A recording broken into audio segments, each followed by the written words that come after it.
Jujur aja gue jarang merekomendasikan barang dari brand satu ini, produk dari brand satu ini, karena kebanyakan buat gue bagus di tampilan tapi nggak terlalu wow di suara. Tapi yang satu ini gue sendiri kaget karena dia bagus banget secara tampilan, fitting, dan juga suaranya. Dan akan gue jelaskan, jadi halo dan selamat datang di Aftersound Review. Dan ini adalah review gue untuk Kinera Celeste Ignite X Beast. Bentar gue ulang. Kinera Celeste Ignite X Beast. Jujur aja walaupun gue bakal puji yang lain, tapi gue gak suka namanya, terlalu panjang, susah nyebutnya kalau di review seperti ini. Jadi gue sebutnya Ignite aja lah ya, karena Ignite X Beast agak melintir lidah gue. Dan harganya sekitar 700 ribuan, dia menggunakan single dynamic driver dan satu balancer mature. Dan yes, sebelumnya thank you dulu untuk Kuping Sensi yang sudah mengirimkan Kinera Celeste Ignite Ignite ini untuk gue review dan bahas. Seperti biasa gue akan breakdown review ini mulai dari build fit, frequency response, suara, dan juga perbandingannya. Nah, untuk teman-teman yang belum tahu mengenai Kuping Sensi, ini adalah salah satu toko online yang paling sering gue rekomendasikan karena berdasarkan rekam jejak dan juga after sale service yang sudah terkenal sangat-sangat bagus. Ini toko dapetin 2 thumbs up dari mana-mana. Jadi nggak usah takut lagi kalau misalnya belanja dari Kuping Sensi, dan tentunya gue kasih juga link di Tokopedia-nya untuk kalian. Kalian bisa lihat di description di bawah nanti.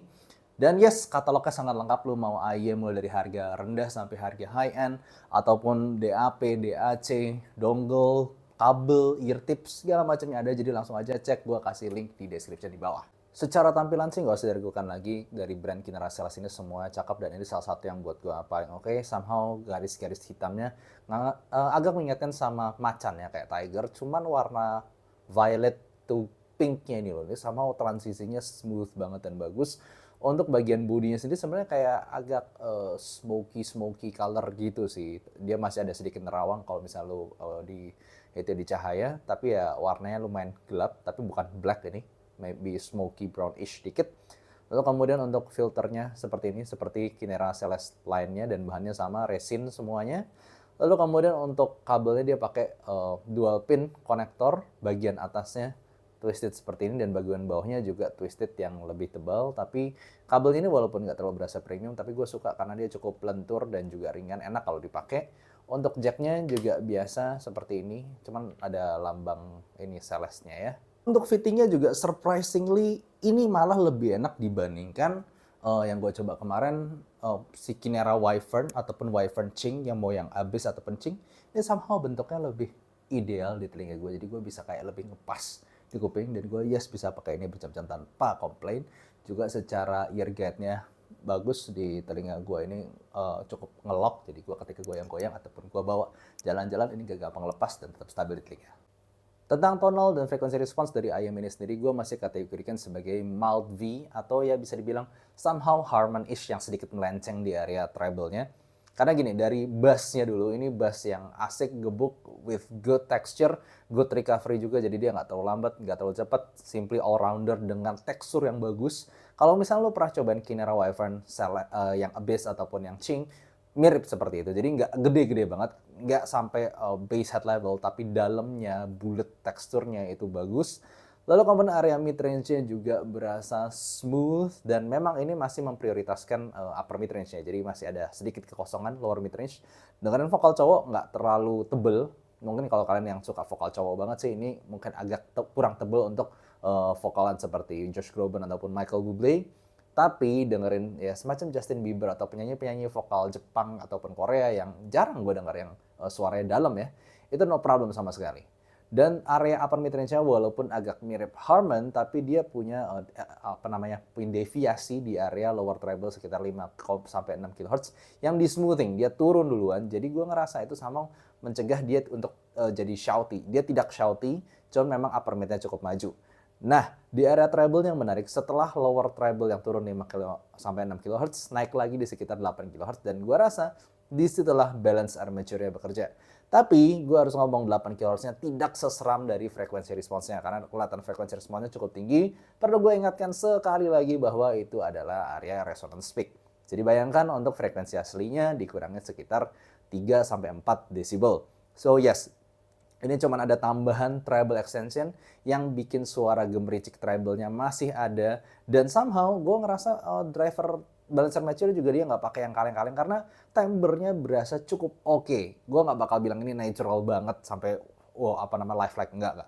Ini tapi treble tidak mengganggu gue nggak ngerasa ada cymbal crash yang berasa plastiki ataupun terlalu metallic ataupun terlalu nyerang ataupun sibilance. Nggak sama sekali, cuma dapetin sparkle yang pas, cukup dan untuk menemani bass dan treble, bass dan vokalnya yang bagus itu. Dan gue ngerasa ini adalah jawaban dari kritik-kritik orang, termasuk gue pribadi untuk Kinera Wyvern Abyss ataupun Kinera Wyvern Ching.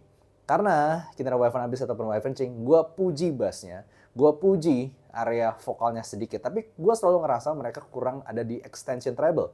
Nah, ini yang menarik nih ya, coba lu bandingin Wyvern Abyss, Wyvern Ching sama ini si Ignite ini. Kamu bakal ngeliat bahwa sebenarnya frequency response-nya mirip banget. Gue ngerasa dynamic driver-nya sama, tapi bedanya dia tambahin area treble-nya yang banyak dikritik itu dengan satu balancer mature yang bikin frekuensinya jadi lengkap. Dan buat gue itu mengubah presentasinya keseluruhan. Lu dapetin suara yang lebih airy, lebih lepas lagi dan berasa lengkap dengan teknikal yang jelas lebih baik. Jadi satu balancer mature dengan tuning yang bagus mengubah semuanya, bikin menghilangkan kelemahan yang gue rasakan di IEM sebelumnya. Ini jadi oke banget, bass asik, vokal asik, treble sparkle-nya cukupan, dan gak ada yang satupun genre yang gue ngerasa oh ini jelek banget. Gue dengerin pop, gue dengerin EDM masih fun, gue dengerin lagu vokalan oke, gue dengerin akustikan oke. Basically ini bisa melahap semua genre lagu buat gue dengan safe dan asik. Secara technical level, gue menempatkan dia ada di posisi di bawah RT T10 sedikit. Walaupun gue ngerasa dia punya proper resolution, imaging, dan depth soundstage yang cukup bagus. Tapi memang resolusinya nggak sampai level planar. Cuman ini udah bagus banget buat gue di harga sekitar 700 ribuan. Karena gini loh, kalau misalnya gue ngomong benchmark gue di budget 700 ribu secara teknikal, itu ada 700 Sonus yang bedanya cuman sedikit banget, rasanya resolusinya sedikit lebih baik dibandingkan si Kinera Celeste Ignite Beast ini. Bedanya tapi Ignite Beast ini punya depth yang lebih bagus, jadi kayak tonjok-tonjokan dan ya resolusinya bagusan di Sonus sedikit aja, cuman di sini lebih natural dan depthnya lebih dapet. Oke, bahas langsung mengenai perbandingan. Buat gue kan Gate Guardian 700 ribu yang sering gue sebutkan. 700 Sonus gampangnya dia juga punya sama-sama kelebihan yang oke banget dan masih gue bisa jadikan benchmark. Sonus punya suara yang sedikit lebih kering dengan treble yang lebih prominent tapi extensionnya lebih dapet. Sementara Ignite X ini berasa simpelnya lebih natural dengan tekstur bass yang lebih bagus. Kalau buat gue selera pribadi, dua-duanya fine, tapi kayaknya kalau misal untuk direkomendasikan ke orang-orang berhubung banyak yang lebih suka bass ya rasanya, ini berasa lebih natural dan lebih berbody aja untuk gue rekomendasikan lebih gampang.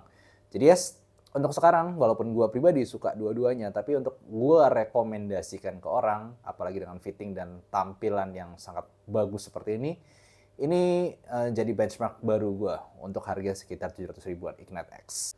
Mungkin dibandingkan lagi sama IEM sekitar 500 ribuan yang sering gue jadikan benchmark juga, yaitu TRN Conch. Gue rasa TRN Conch masih punya level teknikal yang setara. Cuman TRN Conch itu punya timbre di area treble, mau pakai filter manapun, yang somehow walaupun menggunakan single dynamic driver, lebih tidak natural. Sparkle di area cymbal-nya itu berasa lebih metallic dibandingkan si Ignite X yang somehow menggunakan single BA.